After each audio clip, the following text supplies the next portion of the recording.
long mi ye dun galume ga ila jo mi ye choba lume de ti de ko phala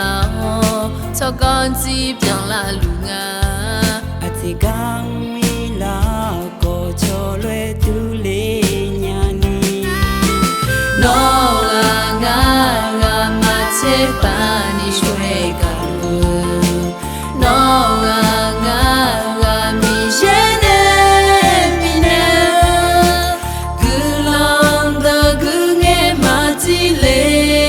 nya la yo le ma la yo no nga ye ma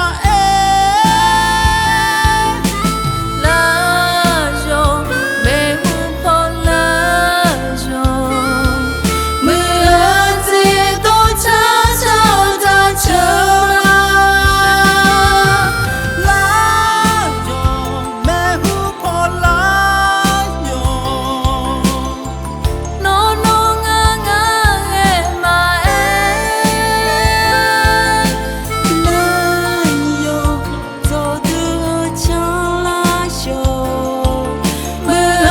ti to cha cha ne cha cha le ma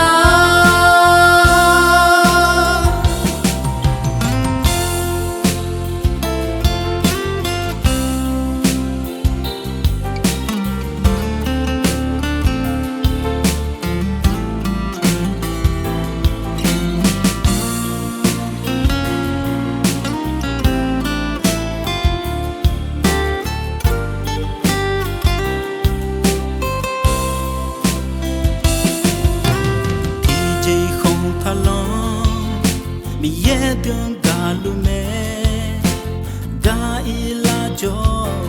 mi ye choba lume de ti de ko phala cho con chi byang la lu nga